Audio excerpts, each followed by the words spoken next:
Shalom. First, I want to give all praise, honor, and glory to Yahweh, Bahashem, Yahweh Shai, Bahashem, Raha HaKadosh.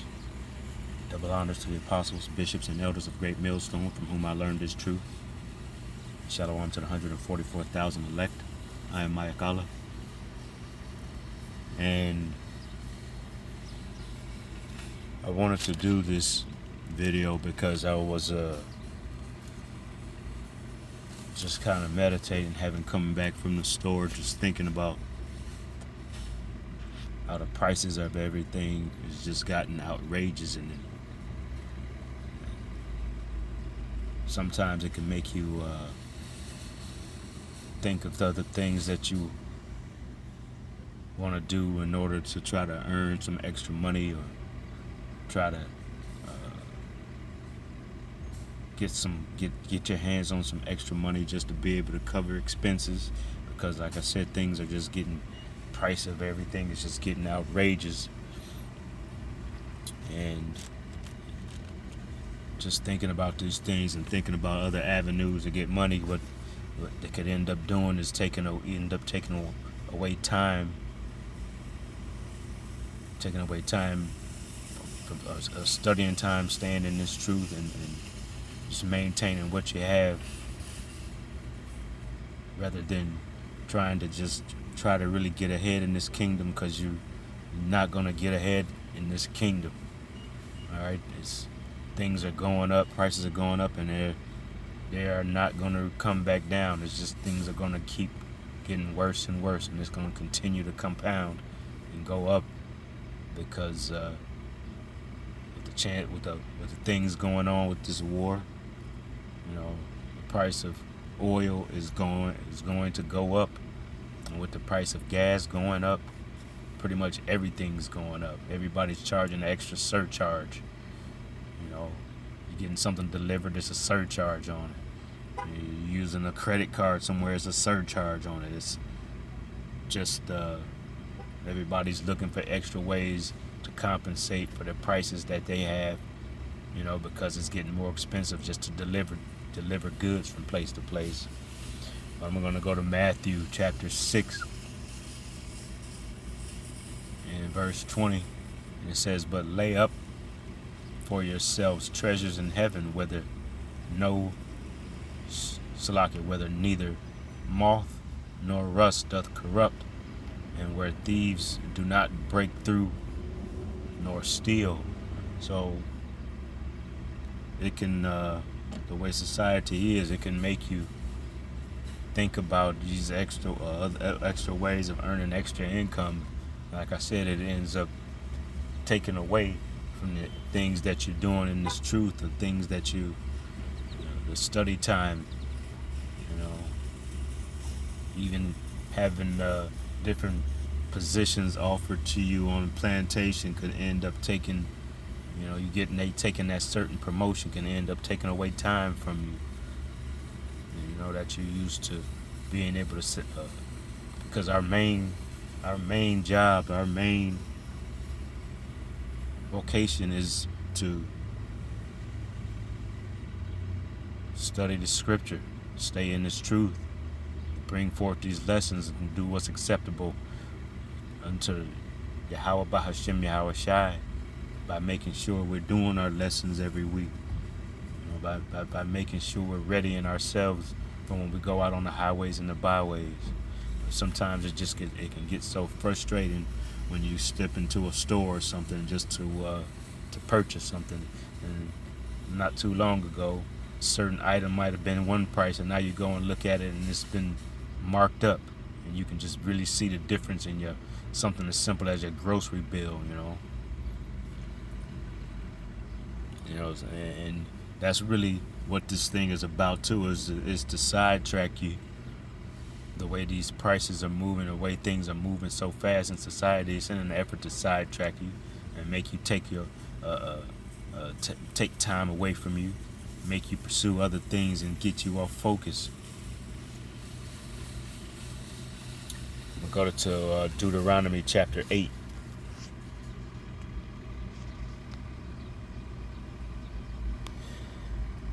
Verse 13 says, and when thy herds and thy flocks multiply, and thy silver and thy gold is multiplied, and all that thou hast is multiplied, then thy heart, meaning your mind, be lifted up, and thou forget the Lord Yahweh, thy power, which brought thee forth out of the land of Egypt from the house of bondage. Alright. In NLT, verse 13 says, I'm going to start at 12. And in NLT, Deuteronomy 8 and 12 says, for when you have become full and prosperous and have built fine homes to live in, and when your flocks and your herds have become very large, and your silver and gold have multiplied along with everything else, be careful. Do not become proud at that time, and forget the Lord Yahweh, your power, who rescued you from the slavery in the land of Egypt. And it's easily become sidetracked, and it's easy to be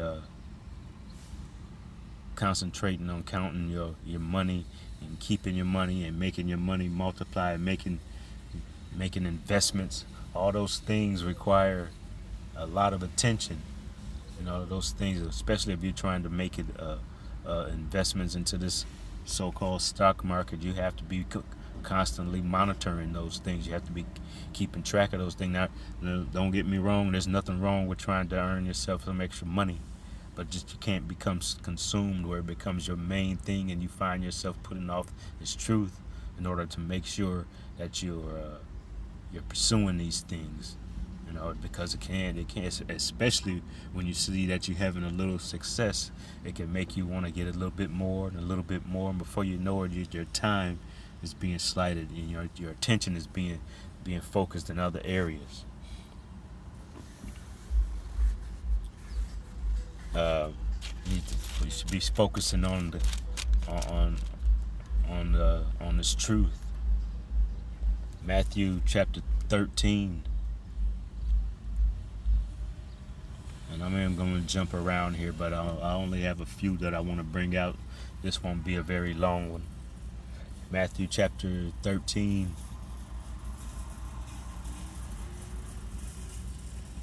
Verse 44.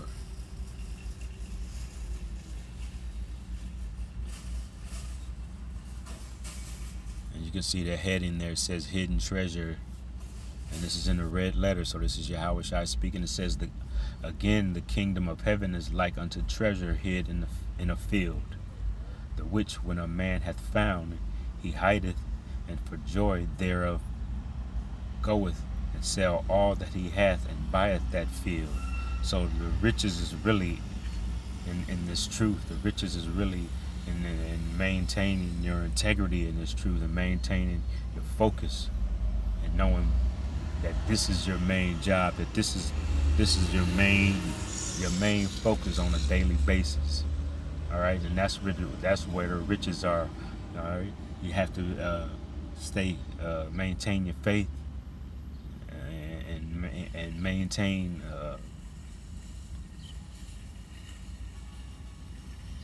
just maintaining focus.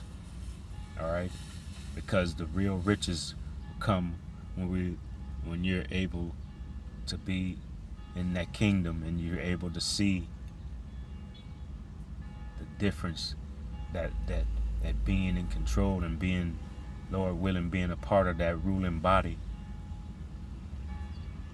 All right, we don't even really, at least I don't even know what to there's nothing right now that I'm experiencing that I can compare it to. You know, just being in a position of authority over not just small things, but basically the whole kingdom.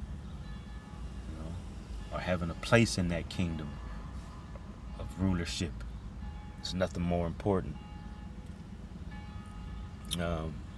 You see a lot of these entertainers, a lot of these athletes, that's what their main focus is. Their main focus is on maintaining their riches. You know, some of them you can even see where, in the case of like entertainers, a lot of the products that they put out, whether you be a singer, dancer, actor, or whatever, you know, sometimes it can get overshadowed by this just their pursuit of riches, you know, and they find themselves selling out, doing a number of things that they normally wouldn't do, selling out the different projects they wouldn't even normally want to be involved in, just in pursuit of riches because they had some money dangling in front of them. You know, you see a lot of these athletes, you know, especially with sports betting being as big as it is, a lot of them, they sell out to money too, because, you know, you don't know if they're really putting forth a whole 100% effort when they're out in their various, you know, sports, whether it be on the court or whether it be on the field somewhere. You don't know if they're giving 100%. When you see them go down, you see them get injured, they go out of a game or whatever, you don't know if those injuries are really real. You don't know if they're doing something in an effort to help their own pockets, you know, because everything is in this kingdom right now pretty much is corrupt. So you never know what the intentions of these entertainers and these athletes are, you know. So you could find yourself thinking that you paying a certain amount of attention to a given sport or given athlete or whatever, and thinking that you know the outcome, and end up losing a lot of money because something unexpected happens, you know. I mean, there's been instances where you could plainly see one team was better than the other, but just because of one or two individuals going out of a game claiming that they're injured or they can't finish a certain game or whatever, and it could change the whole outcome, because people pursue riches and you never know what their intentions are. Going to Luke chapter 12 and verse 33.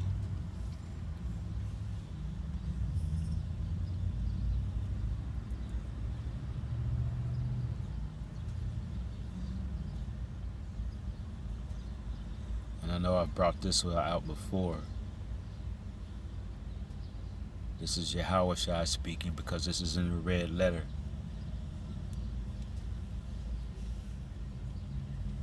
It says, "Sell that ye have, and give alms. Provide yourselves bags with wax, which wax not old, a treasure in the heavens that faileth not, where no thief approacheth, and neither moth corrupt." In the NLT it says, "Sell your possessions and give to those in need. This will store up treasure for you in heaven.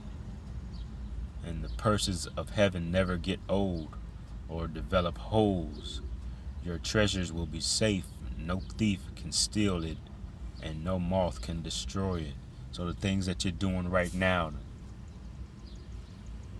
can pay off, you know, because it can either lead to your destruction, or it can lead to you being saved off of this earth in the day of the Lord. And like I said, being beamed up, being put in that chariot, being part of that governing body. That's what I desire, rather than having the riches of this world, because the riches of this world fade away, and they're easily lost.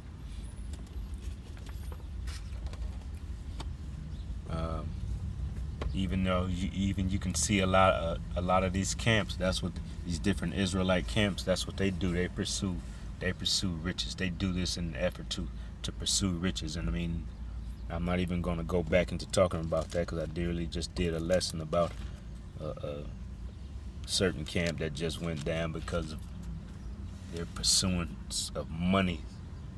But I wanted to bring out a definition.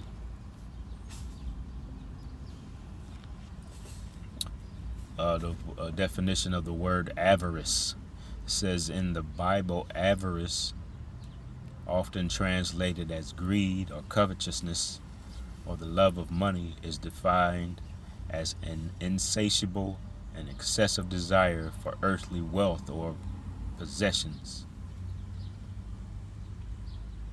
It says it is condemned as a spiritual vice because it leads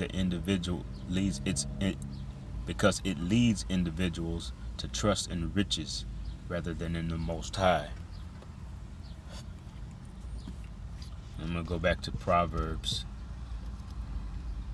or go to Proverbs, Salaki.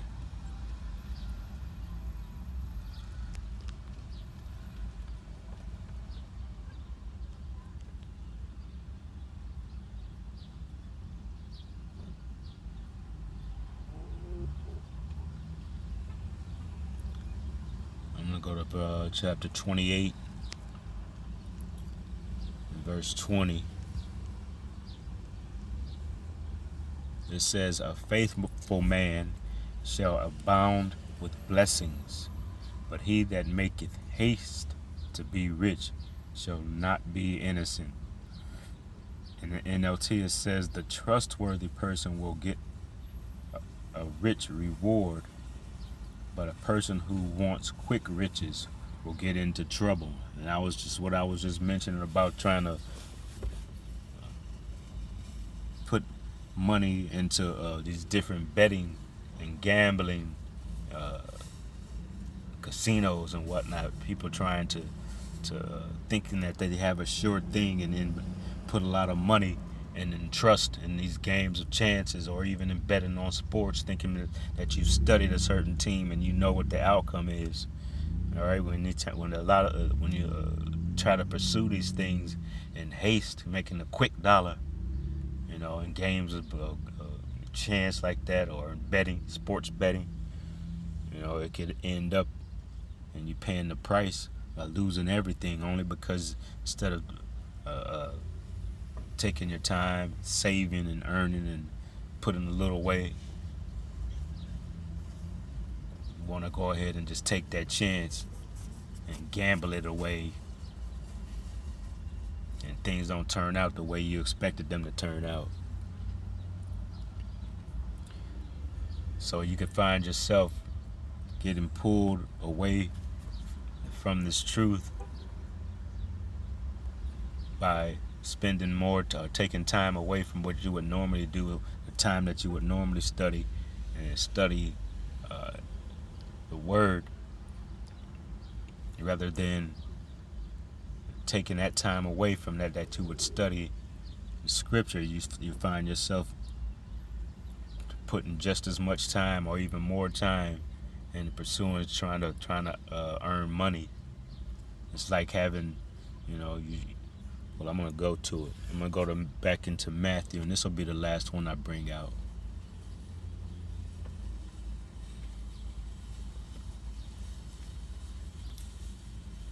Matthew chapter 6, verse 24 says, again, this is in the red letter, no man can serve two masters, for either he will hate the one and love the other, or else he will hold the one and despise the other. Ye cannot serve the Most High and mammon. Mammon being money. All right, so you have to pick a side. You can't serve both. All right, because you're gonna give one more attention than the other. All right, so the one that you want to give more attention to is Yahweh Bahashem Yahweh Shai, learning this truth. All right, but like I said, I'm going to end it there. I pray that this has been edifying to the listener. I want to give all praise, honor, and glory unto Yahweh Bahashem Yahweh Shai Bahashem Ruach HaKodesh. Shalom.